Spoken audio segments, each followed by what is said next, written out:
Hello বন্ধুরা, তোমরা কেমন আছো? আশা করি সবাই খুব ভালো আছো। রেয়ানের দুষ্টুমির চ্যানেলে তোমাদের সকলকে জানাই অনেক স্বাগত। আজকে যার জন্মদিন সেই আমাকে পৃথিবীর আলো দেখিয়েছে। সে জন্ম না দিলে আমি এত সুন্দর জীবনটাই পেতাম না।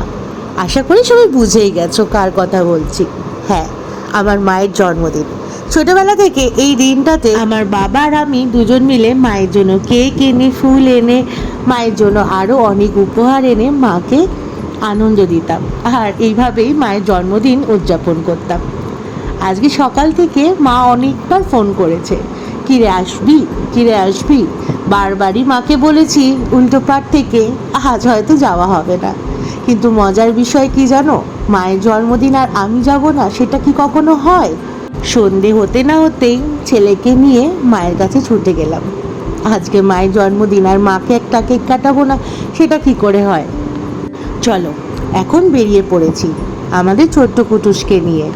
এখন মায়ের জন্য একটা ছোট্ট কেক নেব, আর মা যেটা সবচেয়ে বেশি ভালোবাসে, ফুল। মায়ের জন্য ফুল নেব, নিয়ে চলে যাবো মায়ের কাছে।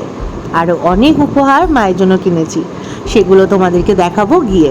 কী কী কিনেছি মা যখন দেখবে তখন তোমাদের সাথেও শেয়ার করে নেব। এখন কেকের দোকানে চলে এসেছি, আর কেকটা পছন্দও করে নিয়েছি। দাদাকে বললাম তাড়াতাড়ি করে আমার কেকের মধ্যে নামটা লিখে দাও, কারণ আমার অনেক দেরি হয়ে গেছে। আমার মা মন খারাপ করে হয়তো বসে আছে, আমার মেয়ে আজকে জন্মদিনের দিন একবারও আমার সাথে দেখা করতে এলো না। আর জানো তো বন্ধুরা, আমার মা এখনও ঠিক ছোটদের মতো জন্মদিনের দিন অপেক্ষা করে কখন আমি যাব মাকে একটা কেক কাটাবো। অনেক কথা বলে ফেললাম, এবার চুপচাপ যাওয়া যাক, তারপরে বাকিটা তোমাদের সাথে শেয়ার করছি।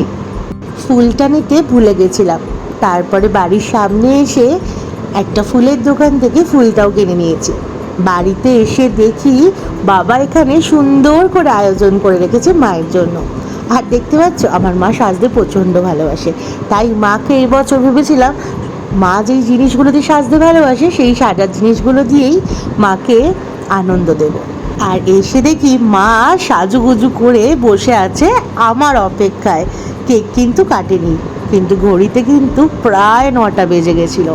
মাকে এসে যখন আমি বললাম বাবাই এত সুন্দর আয়োজন করেছে তোমার জন্য, ফুল কেক সব কিছু নিয়ে এসছে, তুমি কাটোনি কেন?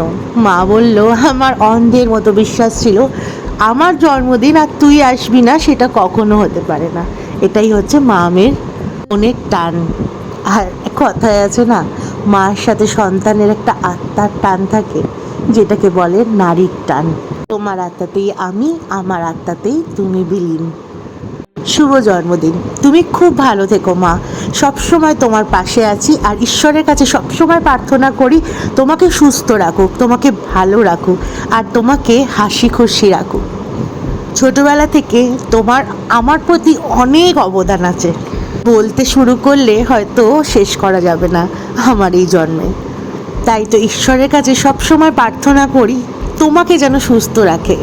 তুমি সুস্থ থাকলেই আমি ভালো থাকবো, তুমি আনন্দে থাকলে আমি তোমার আনন্দ দেখে আমার যতই কষ্ট হোক, যতই জীবনে ঝড়ঝাপটা যাক, সব কিছু সামলে নেব, কিন্তু তুমি ভালো থেকো। কাল রাতের বেলা অনেক দেরি হয়ে গেছিলো বাড়ি ফিরতে, তারপরে আর ভিডিও বানানো হয়নি। আর আজকে সকালবেলা আমাদের একটা ক্যাটারিংয়ের কাজ আছে, তো সেইটারই রান্নাবান্না চলছে। আজকে বিশ্বকর্মা পুজো, আর আজকে আর একজনেরও জন্মদিন, সেটা তোমরা কিছুক্ষণের মধ্যে দেখতে পারবে। তার আগে আমাদের গাড়ির পুজো দেওয়া হয়নি এখনও। তো আমার পুজো আমি ঠাম্মাকে ছাড়া কাউকে দিয়ে করানো পছন্দ করি না। আমার মনে হয় ঠাম্মা অন্তর থেকে নিষ্ঠাভাবে পুজো করে, সেইভাবে পুজো কোনো পুরোহিত করতে পারবে না। না না বন্ধুরা, আমি কাউকে অসম্মান করছি না, আমি শুধু আমার ঠাম্মার কথাই বললাম। প্রতি বছর বিশ্বকর্মা পুজোর দিন আমি ঠাম্মাকে দিয়েই পুজো করাই। এমনকি রথের দিনও আমাদের যে রথ পুজো হয় সেখানেও ঠাম্মাই পুজো করে। যারা আমার রোজের ব্লগ দেখো আশা করি দেখেছো। এমনকি প্রায় 1-2 বছর ধরে আমার কার্তিক পুজো আমার ঠাম্মাই কিন্তু করে। আমি ঠাম্মাকে ভীষণ ভালোবাসি, সেটা তোমরা সবাই জানো।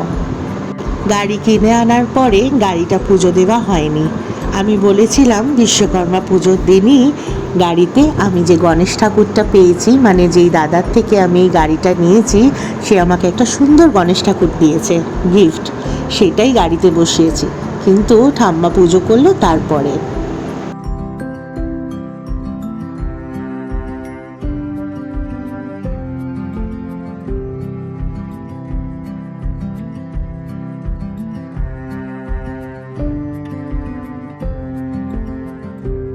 এইটা আমার স্কুটি, এইটা বাড়িতে ছিল, এখন আমি নিয়ে চলে এসেছি। সেইভাবে কেউ চালায় না, গাড়িটা পড়ে পড়ে নষ্টই হচ্ছে বলতে পারো।